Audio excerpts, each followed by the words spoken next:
नमस्कार, स्वागत है आप सभी का ह्यूमंस ऑफ बिहार की इस पॉडकास्ट सीरीज़ में। और यहाँ हम उन लोगों की कहानियाँ सुनते हैं जो बिहार की मिट्टी से निकले हैं और अपनी मेहनत, हिम्मत और सपनों की बदलाव की एक नई कहानी लिख रहे हैं। खेत से लेकर कारोबार तक, पढ़ाई से लेकर राजनीति तक, हर एपिसोड में हम ऐसी आवाज़ें लाते हैं जो बताते हैं कि बिहार सिर्फ इतिहास नहीं, भविष्य भी बना रहा है। बिहार की धरती से बहुत से नेता उद्यमी सपने देखने वाले दिए हैं, लेकिन शायद ही कोई ऐसा जिसने तीनों रास्ते साथ चुने हैं। आज हमारे साथ हैं आस्था सिंह, नमस्कार। किसान के साथ ही बिजनेस की क्रिएटर और अब हिलसा की जनता की आवाज़ बनने निकली। ग्राम से किसान से लेकर ग्राम से ग्रीन्स और एफपीओ तक इन्होंने सिर्फ योजनाएं ने बदलाव बनाए और अब ये बदलाव विधानसभा के दरवाजे तक ले जाने को तैयार है। आइए मिलते हैं आस्था सिंह से, किसान के साथी, बिजनेस की क्रिएटर और अब हिलसा की जनता की आवाज़ बनने निकली। ग्राम से किसान से लेकर ग्राम से ग्रीन्स और एफपीओ तक इन्होंने सिर्फ योजनाएं नहीं, बदलाव बनाए और अब ये बदलाव विधानसभा के दरवाजे तक ले जाने को तैयार है।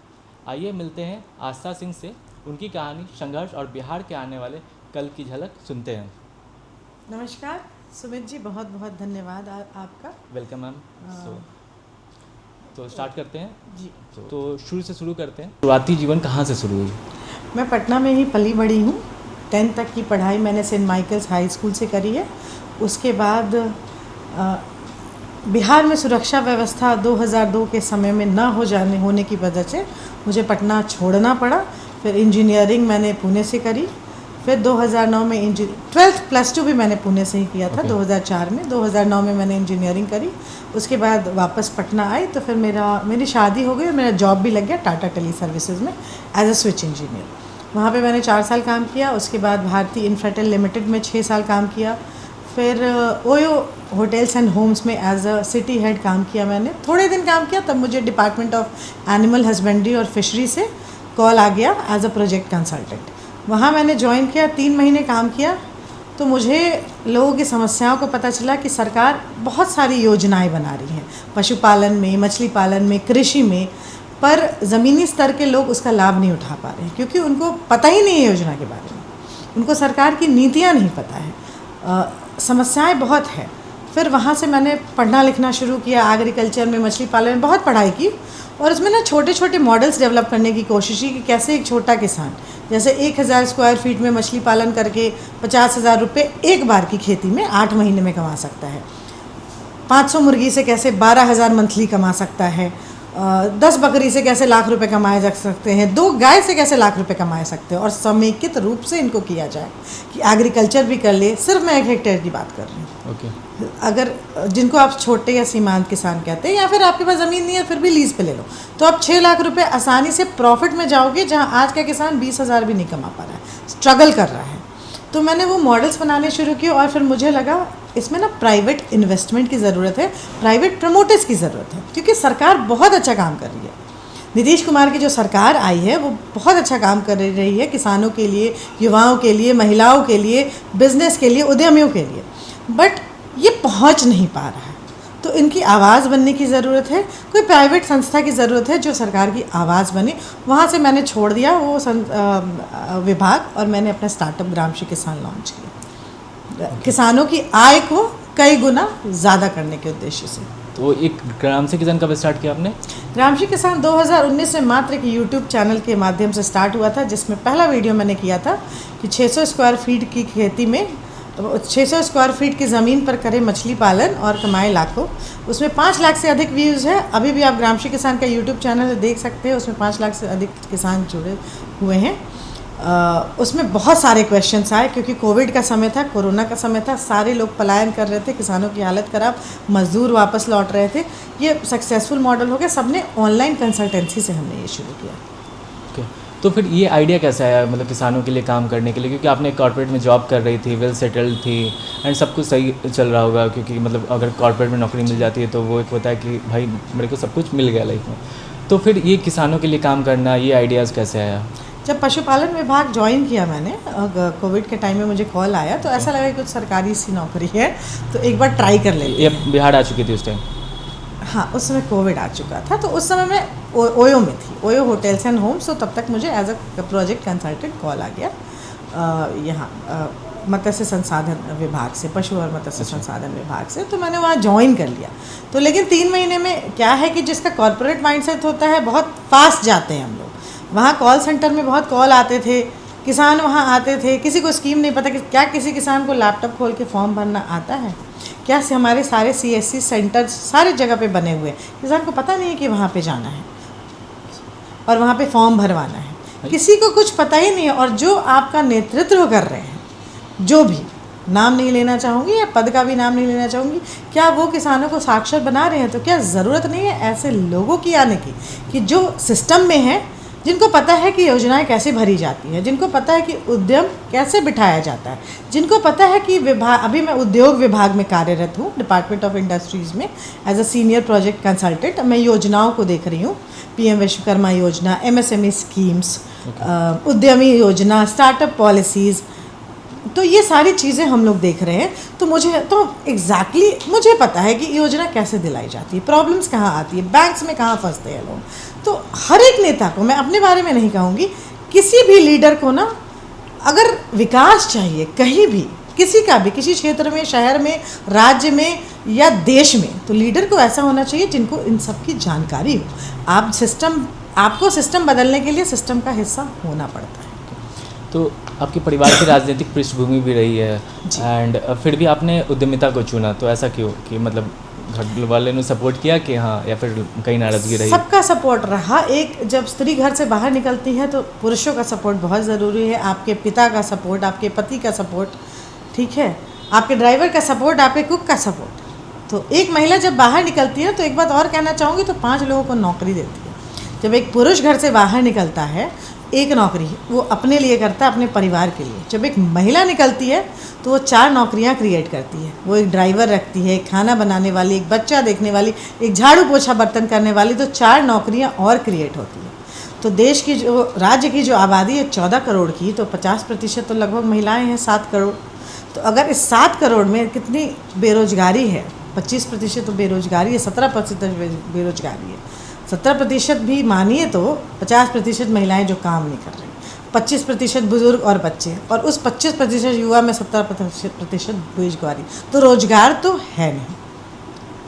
तो महिलाएं भी आगे बढ़ें, कुछ 5% महिलाएं भी काम करने लगे ना, तो 10% रोजगार बढ़ जाएंगे। तो एक महिला नेतृत्व की भी ज़रूरत है अभी राज्य में, जो ये कर रही हैं, जिन्होंने कर दिखाया है, जो हर चीज़ में एक महिला सशक्तिकरण का उदाहरण दे सके और एक युवा सशक्तिकरण का उदाहरण दे सके, उद्यम का उदाहरण दे सके। जैसे अभी सब रोज़गार ढूंढ रहे हैं, तो सरकार रोज़गार, 14 करोड़ की आबादी है, कितना रोज़गार लाएगी? जितना रोज़गार, अब IAS ऑफिसर की सीट 100 है और 10 लाख लोग ने एग्ज़ाम दिया, तो होगा तो 100 का ही ना, तो बाकी क्या लोग बैठ जाए?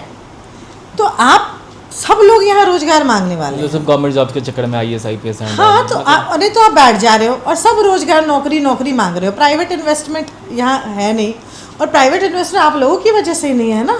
आप लोग पैसे मांग रहे हो या गुंडागर्दी कर रहे हो, आप अपने पंचायत को इतना अच्छा नहीं बना रहे हो, या आप अपने डिस्ट्रिक्ट को अच्छा नहीं बना। इसमें सरकार की कोई गलती नहीं है। सरकार ने सारी योजनाएं, आप भी जुड़े हुए हो स्टार्टअप से, तो सरकार तो सारी योजनाएं बना रही है। PM विश्वकर्मा में 2 लाख रुपए दे रही है, फिर ग्रांट दे रही है, ट्रेनिंग करा रही है। तो आप, एक इंसान अभी वो ग्रांट लेकर बैठ क्यों जा रहा है?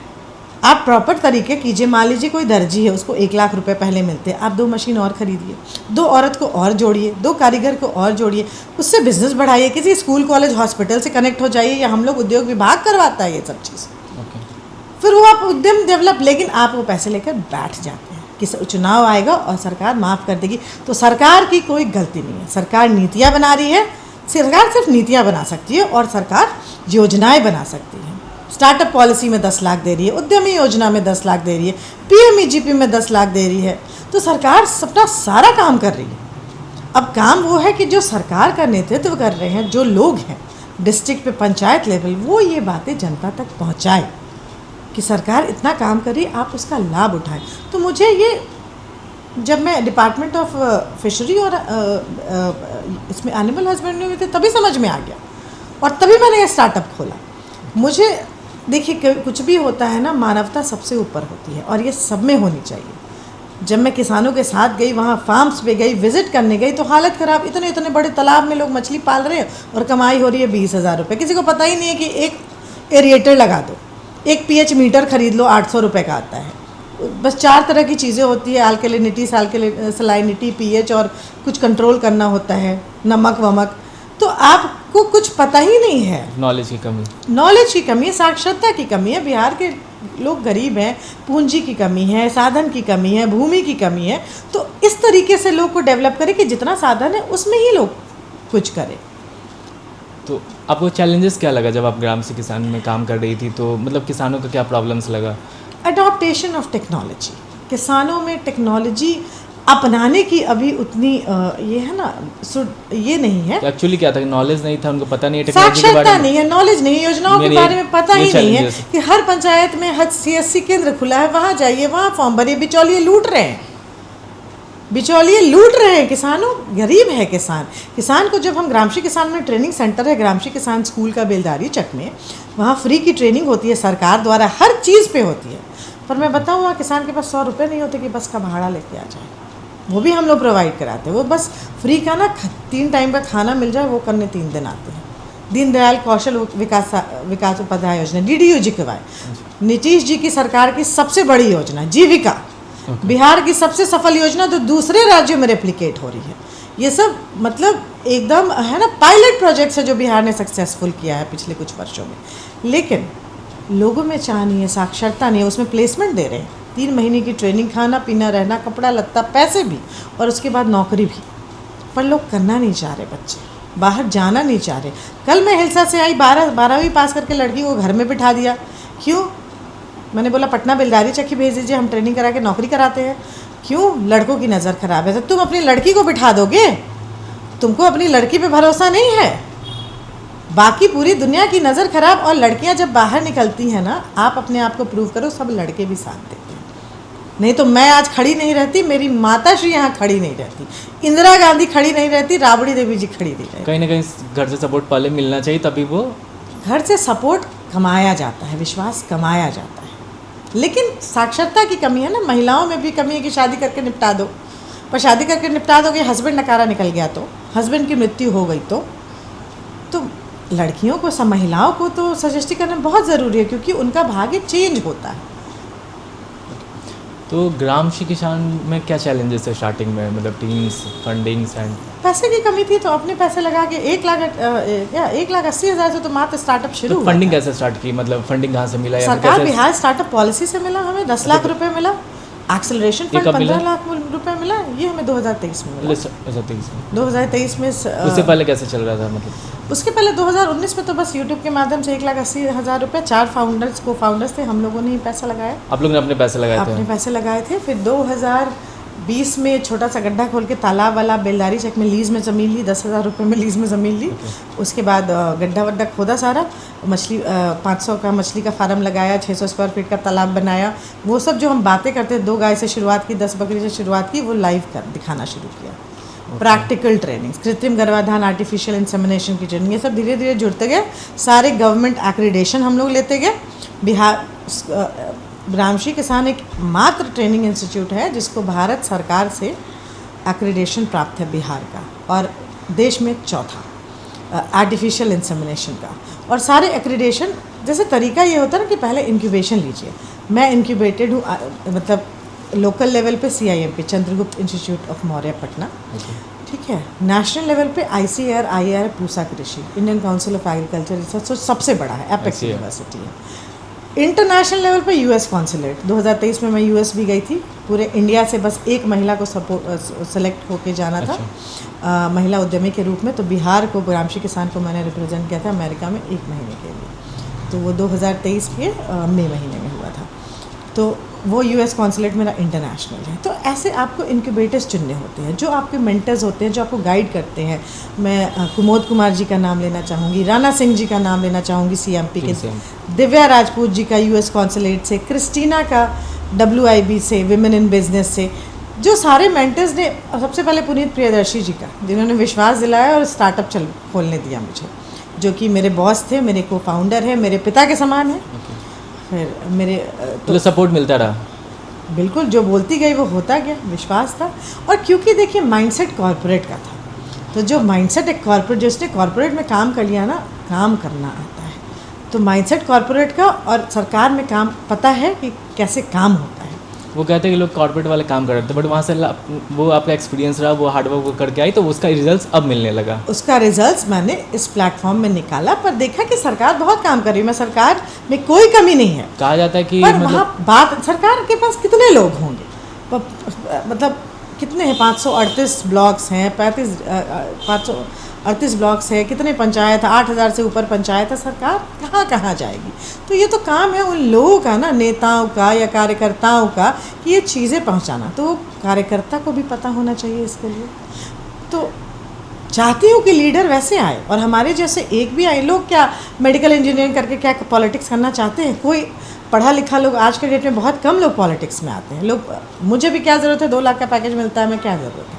लेकिन क्योंकि मेरे माता पिता है, एक पार्ट बनी हुई है, मैंने किसानों, लोग, युवाओं की समस्या को करीब से देखा है, तो मैं चाहती हूँ कि मैं सत्ता में आऊँ और विकास की राजनीति हो, जात पात से ऊपर उठकर उद्यम की राजनीति हो, रोजगार देने वाले लोग बने, योजनाओं का लाभ उठाएं और उद्यम लगाएं, महिलाएं आगे आएं, युवा आगे आएं, और पूरा बिहार बदल जाएगा। नीतीश जी की सरकार बहुत अच्छे स्कीम्स लेकर आई है महिलाओं के लिए, युवाओं के लिए।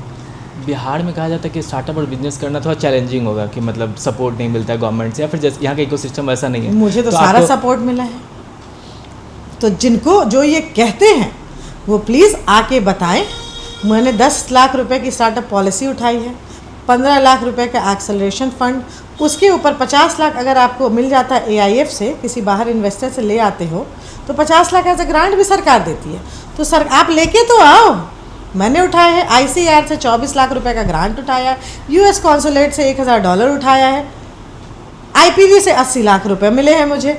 आप उस काबिल तो बनो। आधे स्टार्टअप, मैं खुद अभी स्टार्टअप देख रही हूँ, आधे स्टार्टअप तो आप फर्जी काम कर रहे हो, आधे आप जो सरकार की योजना ले रहे हो, पैसे लेकर बैठ जा रहे हो। सरकार क्या करे इसमें?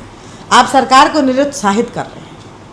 पर हाँ ठीक है, लोगों को पता नहीं है, जानकारी नहीं है, तो जानकारी लेने की कोशिश कीजिए। अभी गांव में घूम रही हो तो हमारा सड़क ना बन रही, हर लोग वादा करके जा रहा। क्या आपने कभी पेपर मांगा? ग्रामीण विकास पथ निर्माण विभाग से पे गए कभी आप? और सरकार के जो भी आपको गाँव एक निश्चित राशि मिलती होगी 5 करोड़ की, DM को या MLA को, क्या संभव है कि हर रोड बना दे वो? उससे कुछ रोड चुने जाएंगे, उस पर एक प्रायोरिटी होगी कि जो बाढ़ वाला एरिया है उस पर एक प्रायोरिटी होगी, उसके अनुसार एप्लीकेशन बढ़ेगा। तो हवा में तो बातें हो रही हैं, जनता भी पूछती नहीं है सवाल, और जनता को भी आदत है पैसे देके काम कराने का। योजना है, बैंक वाले को हम पैसे नहीं देंगे तो काम नहीं होगा, और कोई शिकायत नहीं करेंगे कि हम शिकायत करेंगे तो काम नहीं होगा। कैसे नहीं होगा? वो लोग भी चाह रहे कि जल्दी से मेरा काम हो जाए, तो सरकार कहीं दोषी नहीं है, बस कमी रह गई है कि सरकार की बात जनता तक नहीं पहुंच पा रही है। तो मैं चाहती हूँ हमारे जैसे लोग आए, और मुझे देखकर 4 और लोग आए हम मेरे जैसे। एक उदाहरण तो बनाना पड़ेगा ना, कहीं से तो शुरुआत करनी पड़ेगी। क्योंकि नीतीश जी ने जो किया है 15 साल की सरकार में, उन्होंने विकास की राजनीति की है। क्योंकि वो 15 साल ठहरे, आप किसी को रोक के भी रखो ना, काम करने का मौका दो। 5 साल में, एक कार्यकाल में 5 करोड़ में सारी रोड नहीं बन जाएगी, आप उनको दो रखो 15 साल, फिर वो पूरा, तभी तो वो पूरा बिहार बदल पाए 15 साल में, धीरे धीरे स्टेप बाय स्टेप। अब देखिए आप, ये जो अटल पथ बना, मरीन ड्राइव बना, पटना से हिलसा तक का रोड, नालंदा का देख लीजिए, राजगीर तक का कहीं का भी रोड देख लीजिए, आप 40 मिनट में पहुंच जाते हैं। गांव गांव तक सड़कें बन चुकी है, गांव गांव तक बिजली है, लगभग 24 घंटे। सोलर योजना, कुसुम योजना, कितनी योजनाएं आ चुकी है, लेकिन लाभ उठा नहीं रहे। पब्लिक को पता है जीविका सबसे अच्छी चीज़। कुछ जगह पे गए तो लोग बोले कि CM पैसा ले रहे, कितना 10-10 रुपया जीविका दीदी लोग, मेंबर लोग देती है। भाई तुमको पता है कि वो पैसा बैंक में जमा होता है? उससे मैंने देखा 2-4 औरतों ने चाट का दुकान, पकौड़ा का दुकान खोल लिया है। वो एक बैंक में जमा होता है एकत्रित राशि, और जिनको जैसे ज़रूरत होती है, बकरी मर गई, मुर्गी मर गई, तो उससे खरीद सकते हैं। जीविका से अच्छी कोई योजना ही नहीं हो सकती, और ये बिहार से शुरू हुआ है और ये रेप्लिकेट हो रहा है दूसरे राज्यों में। तो आप क्या सजेस्ट करेंगे वैसे युवाओं को जो अभी स्टार्टअप्स या फिर कोई बिजनेस करना चाहते हो बिहार में, और वो लग रहा है उन्हें कि वो चैलेंजिंग होगा? तो सरकार का पूरा सपोर्ट है। बाकी मैं उद्योग विभाग में हूँ, स्टार्टअप भी देख रही हूँ, योजनाएं भी देख रही हूँ। जिनको दिक्कत है मुझे संपर्क करें, सचिवालय आए, मुझे डायरेक्ट संपर्क करें। आपको क्या चैलेंज हो रहा है तो वो हम दूर करेंगे, क्योंकि मैं खुद ही उद्योग विभाग में हूँ तो मैं तो वो खुद ही दूर कर सकती हूँ, खुद ही चैलेंज समझ के दूर कर सकती हूँ। उद्योग विभाग के लोग मुझसे कनेक्टेड है, उन तक बात पहुँचा सकती हूँ। तो अभी जो ग्राम से किसान काम कर रही है, तो उसमें जो अभी किसानों के लिए जो प्रॉब्लम्स है, मेन प्रॉब्लम्स क्या है, क्या देख रही है? मेन प्रॉब्लम्स किसानों की आय को कैसे दुगना कीजिए। ज़मीन छोटी है ना किसानों के पास। 90% किसान क्या है, सीमांत किसान है, जिनके पास 1 हेक्टेयर से कम है, या तो वो लीज पे बटैया जिसको कहते हैं। तो वही प्रॉब्लम है, उनके पास ना पैसे है, ना पूंजी है, ना कुछ है। तो भाई उतने से ज़मीन में ही गड्ढा खोदिए, मछली पालिए, 100 मुर्गी खरीदिए और मुर्गी पालन शुरू कीजिए। छोड़ के वो मतलब नहीं, किसानी भी कीजिए थोड़े थोड़े। मैं तो बोल रही हूँ 1000 स्क्वायर फीट में आप चेक कीजिए गूगल पे, 1 हेक्टेयर में कितना स्क्वायर फीट होता है बिहार में? 40,000 स्क्वायर फीट करीब होता होगा, मैं गलत भी हो सकती हूँ। 40,000 स्क्वायर फीट, मैं तो बोल रही हूँ 1000 स्क्वायर फीट में मछली पालिए। तो अब उन्हें प्रॉपर स्ट्रेटेजी के साथ काम प्रॉपर करनी जी, और बाकी में कृषि कीजिए, दाना चारा भी उगाइए। 6 से 7 लाख किसानों को तरीका नहीं पता है, ट्रेडिशनल वे में फार्मिंग कर रहे हैं। तो ग्रामशी किसान में हम लोग उनको नॉलेज दे रहे हैं। नॉलेज के साथ साथ training, trading, treatment and technology, ठीक है, प्रशिक्षण, व्यापार, चिकित्सा और तकनीक, चारों एक साथ लेके आ रहे हैं कि भाई गाय बकरी भी हमसे खरीद लीजिए, कैसे रखना भी हमसे सीख लीजिए, दाना चारा भी दे रहे हैं हम आपको, डॉक्टर भी ऑनलाइन फ्री सर्विसेज दे रहे हैं, आना है तो ऑफलाइन भी डॉक्टर हमारे मूव करते हैं, बस बेसिक मिनिमम से, और नई नई तकनीक ला के दे रहे हैं। तो इससे ज़्यादा क्या चाहिए? मतलब उन्हें कुछ करना नहीं है, सारी चीज़ें हम प्रोवाइड सारी चीज़ें, one stop solution, end to end hand holding support और गारंटीड IMA इनकम। तो कितने सक्सेस स्टोरीज है सारे यूट्यूब पे, ग्रामशी किसान के यूट्यूब चैनल जाइए, सारे सक्सेस स्टोरीज कवर्ड है। बिलदारी चेक में सेंटर है बेटा सर मेरा रोड के पास, पुनपुन में विजिट करके आइए एक बार। करीब 4 एकड़ में वो सेंटर फैला है, और जो हम बातें कर रहे हैं वो सब वहाँ है। मशरूम की खेती, सब इंटीग्रेटेड फार्मिंग वही 4 एकड़ में। तो लोगों के पास तो बहुत समय। FPO, किसान उत्पादक संगठन से अच्छी कोई चीज़ ही नहीं है। अभी आप FPO के लिए काम भी कर रही है? काम हम FPO के लिए नहीं, मैं FPO बना रही हूँ। ओके, हिल्सा प्रमोशन और हिल्सा का भी FPO मैंने ही बनाया हुआ, उसके संजय जी चेयरमैन हैं। ओके। वो क्या होता है कि वे एक प्राइवेट कंपनी की तरह होती है, जिसमें एक 10 डायरेक्टर्स होते हैं। ओके। किसान उसके शेयर होल्डर्स होते हैं। 1000 रुपया दीजिए, 1000 सरकार देती है। तो FPO हिल्सा करके एक अलग कंपनी बनी है? FPO हिल्सा करके नहीं, कंपनी का नाम अलग है, हिल्सा का वो FPO है।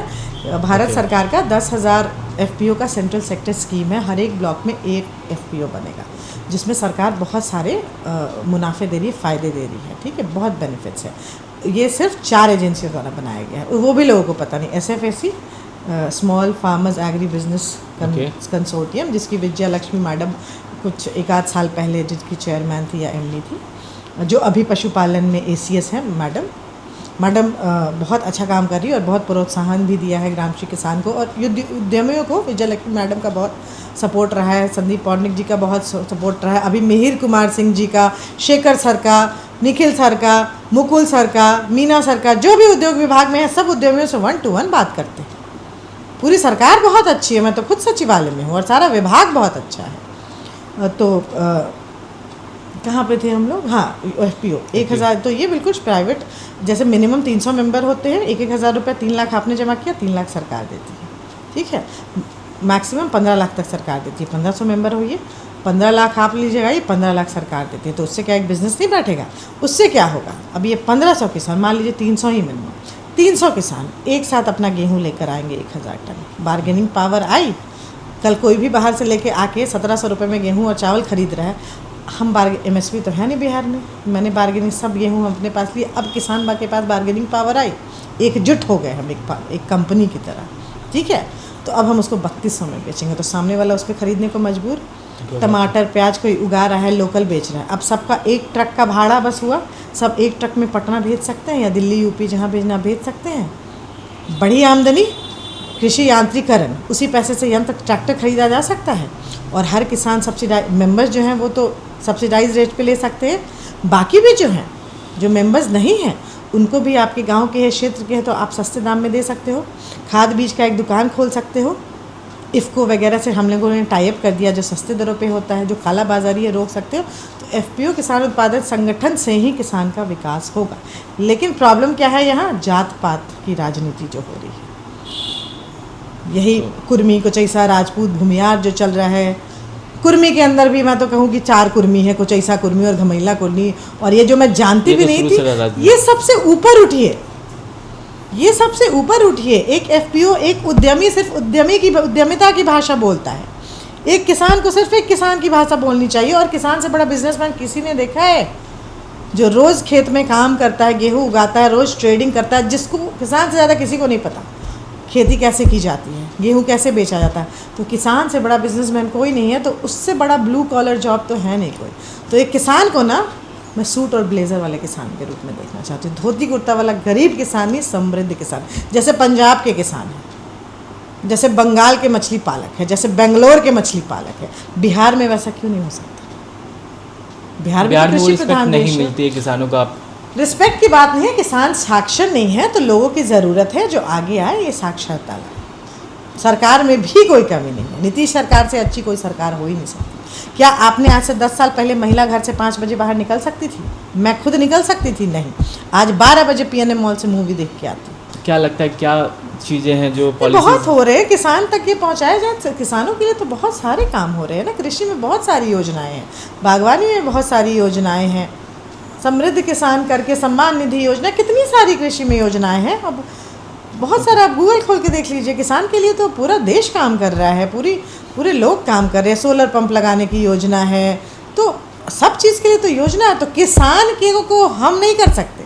सरकार का काम है सिर्फ नीतियाँ बनाना, बट वो लोगों तक पहुंच नहीं पा रही है। लोगों तक नहीं पहुंच पा रही, तो सरकार, किसान थोड़ी सी साक्षरता लाना। सबके घर में फ़ोन है, तो आप भोजपुरी गाना सुनने की जगह आप सरकार की नीतियाँ सुनिए।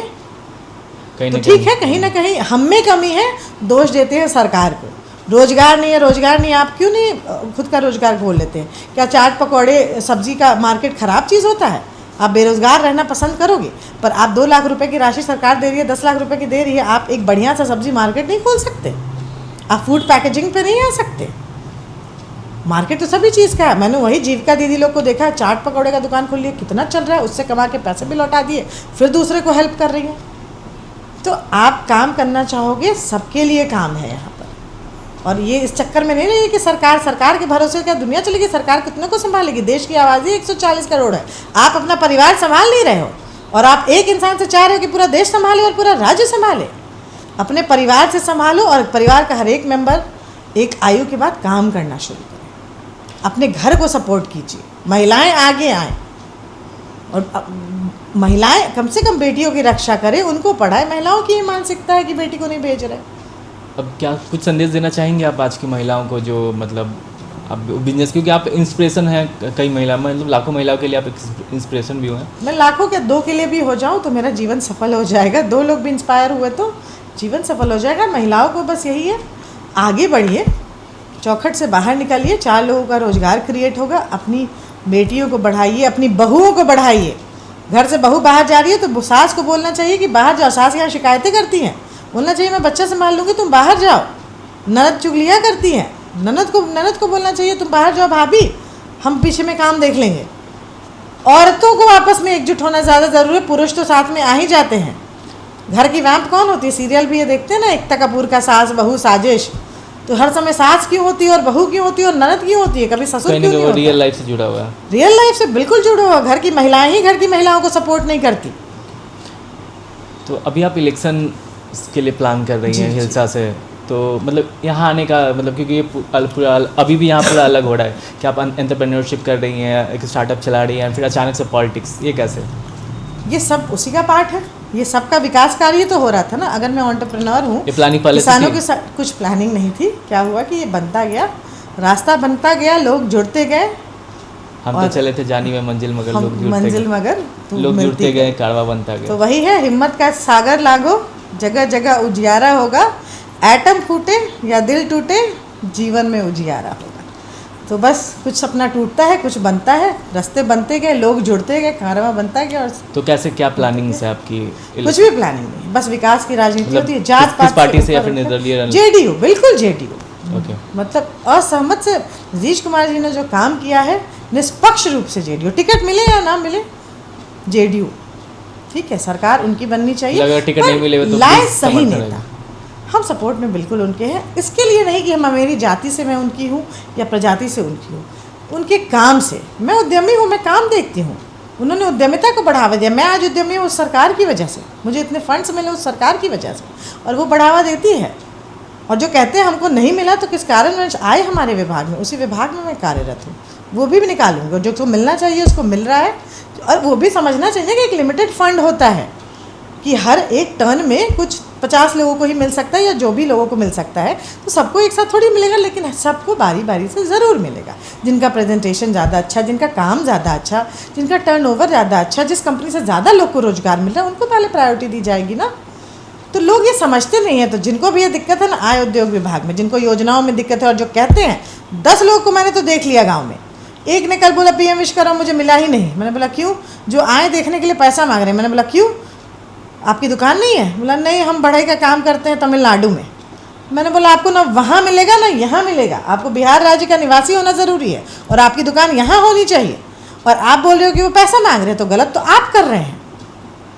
तो क्या है कि जनता जनार्दन है, पर जनता को ना जागरूक होना है, उनको योजनाएं जाननी है, योजनाओं का लाभ लेना चाहिए। ठीक है, तो और ऐसा कोई लीडर होना चाहिए जिनको इन सब की जानकारी हो, ताकि वो जनता को शिक्षित कर सके। और फिर जनता जब सुदृढ़ होगी ना, जब जनता पावर जनता के हाथ में होनी चाहिए, और जब जनता के हाथ में पावर होगी तभी एक राज्य विकसित होगा।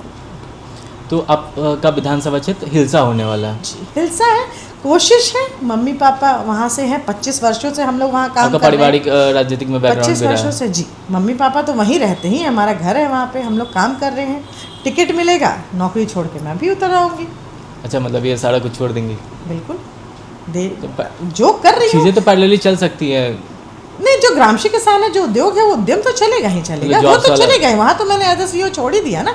अगर मैं जॉब ज्वाइन करती हूँ तो मुझे वहाँ छोड़ा, लेकिन मेरे को फाउंडर चला रहे, पुनीत प्रियदर्शी जी चला रहे, वो संगठन चला रहा है। तो ऐसे तो फाउंडर्स तो मैंने 10 ऑर्गेनाइजेशन क्रिएट करूँगी, अच्छे अच्छे लोगों को आगे लाऊंगी, उद्यम बिठाऊँगी पूरे हिलसा में। ओके, तो अभी क्या चैलेंजेस देखती हैं पूरे हिलसा में अगर आप जाती हैं तो? वही एक अच्छे नेतृत्व की कमी। जनता भोली है, जनता बहुत अच्छी है, और जनता एकदम नीतीश सरकार के समर्थन में है, पर नेता सही नहीं, नेतृत्व उनके बीच में नहीं है। आपस में मतभेद है। 60 तो प्रत्याशी हैं, सब प्रत्याशी के लिए लड़ोगे तो क्या है कि एकजुट होना पड़ेगा। वापस क्या है, एकता की राजनीति लानी पड़ेगी, विकास की राजनीति, जात पात से ऊपर उठकर विकास, उद्यम और महिला और युवा सशक्तिकरण की राजनीति आना पड़ेगा। तो अब भी अगर आप मतलब इलेक्शन में खड़े रह रही तो फिर आपका एजेंडा क्या होगा? कुछ एजेंडा नहीं है, सिर्फ एक लाइन, विकास, उद्यम, महिला, युवा सशक्तिकरण की राजनीति। कुछ एजेंडा नहीं है। मैं काम कर रही थी किसानों के लिए, उद्योग विभाग में भी लोगों के लिए योजनाओं में ही काम कर रही हूँ। जो काम कर रही थी वही करती रहूँगी, किसानों के लिए, योजनाओं के लिए। तो वही तो काम करना है ना, असली काम तो वही है। लोग के घर में मत्था टेक कर थोड़ी आना है कि कोई मर गया तो वहाँ मत्था टेक लिया, किसी की शादी हो गई, वो भी होगा। बट काम तो है कि लोग को लाभ पहुंचाइए, लोगों की आय बढ़ाइए, किसान को हेल्प कीजिए, उनका सामान बिकवाइए, मार्केट एक्सेस दीजिए। तो राजनीति होगी अब मत्था टेकने की, मुंह दिखाने की नहीं, राजनीति होगी विकास की सिर्फ। थैंक यू मैम आपका इस एपिसोड में आने के लिए, एंड फिर मिलते हैं हम लोग अगले एपिसोड में। बहुत बहुत धन्यवाद आपका, जो लोग मुझे देख रहे हो। सुमित जी बहुत बहुत धन्यवाद आपका।